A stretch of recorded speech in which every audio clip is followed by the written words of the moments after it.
Are you stressed, sad, or angry? Do you find yourself just trying to fit in?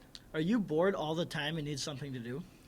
Many teens who find themselves in one or many of these situations tend to experiment with marijuana. Having a plan to deal with difficult situations can help you to avoid addiction.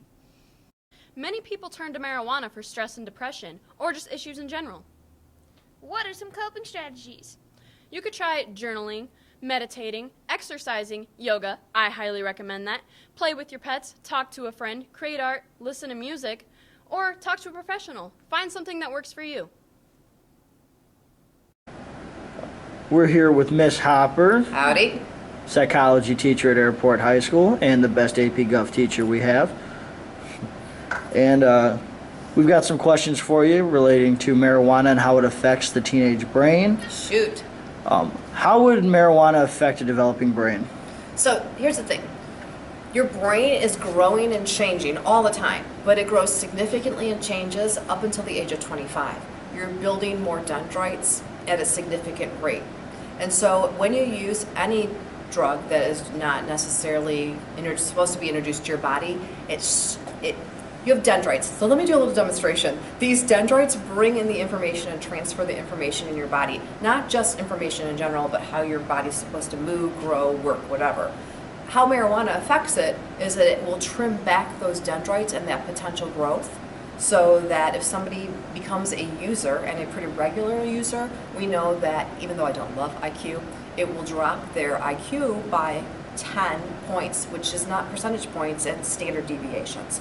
So it affects that. And it also affects their ability to learn and to focus in school. It can have other problems in addition to those. But I'm thinking about studying in school.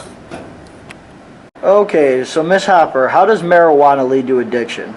So your body, your neurons, they send messages through neurotransmitters, and what happens is that marijuana hijacks those neurotransmitters, and so it has like a lock and key system, and then your body stops producing the neurotransmitters you need.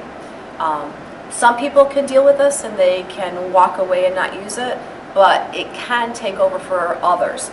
If a teen starts using marijuana, they are 4 to 7 times more likely to become addicted. The average rate of addiction for marijuana in the population in general is around 30 to 33%, but we know that there's a significantly higher rate of addiction within the teen population if they start earlier because of their dendrites growing and their brain growth. From a psychological standpoint, what would be a better way to deal with mental illness than the dopamine rush that is given from marijuana? I actually love that question because people tell me all the time that the reason that they like to use marijuana is because they have some sort of psychological issue, depression, or whatever. The problem with that is that especially in teens that begin to use marijuana, they are 5 times more likely to develop a psychiatric disorder. Psychosis, which is a break in mental reasoning, they are more likely to develop anxiety and depression and some other psychological disorders. So it's not really a great way to cope. So what can I do to cope? Exercise is actually a great way to help with mental disorders, anxiety, whatever, because norepinephrine and other things that get involved, they give you a natural high. Another way to cope, to talk to someone. I think sometimes we feel like I shouldn't talk to people, people wouldn't understand. Yeah, we all have issues. We just need to talk. And if you don't have somebody that's a friend that you can talk to, we have lots of resources at school as far as clubs and I Matter and the Hope Club, and you have counselors and teachers that want to help. Also talking to your doctor and saying, listen, I'm having some problems. What can you do to help me? And doctors have lots and lots of resources.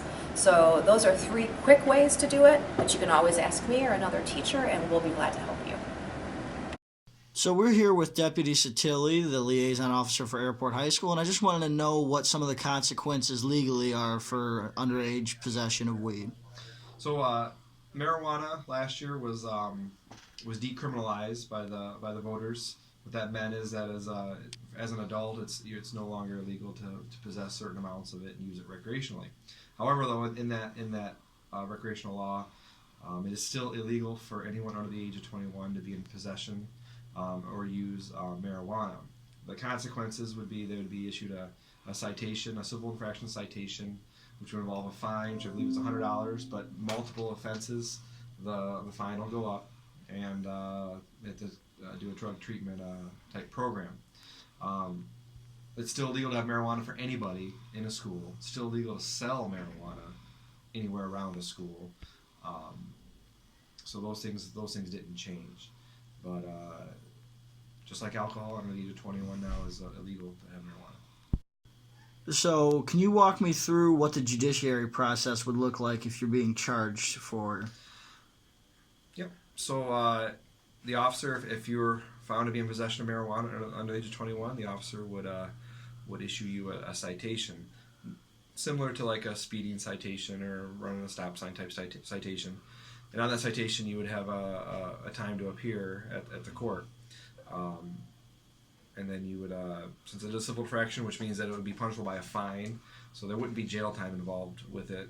Depending if it's just simple possession, there wouldn't be jail time, but you would have to pay a fine. And the failure to pay the fine then could involve getting a warrant or some type of license suspension, stuff like that, from the court. So at Airport High School, we've had a problem with kids doing things like vaping and whether it be THC or non in the school. What is it like if you get caught doing things in school? Well, in school, first of all, at the school, you'll be suspended from school. If you're vaping THC, which is a form of marijuana, it's going to be a long suspension. If you're disseminating, so you're giving it to somebody else, you're handing it off to somebody else, the school will probably move for expulsion, and that's on the school side of it. On my side of it, you would get the citation from me. If you're on school property selling it or transmitting it or giving it to somebody, then it may bump it up to a misdemeanor of distribution of marijuana on a school property. Because the recreational marijuana law specifically carves out schools as areas where it's not allowed, and some of the things which would normally not be illegal away from a school, if it's happened at school, it would be a violation of the Michigan Drug-Free School Zone and various other statutes. So it could get pretty severe if you're doing it at school.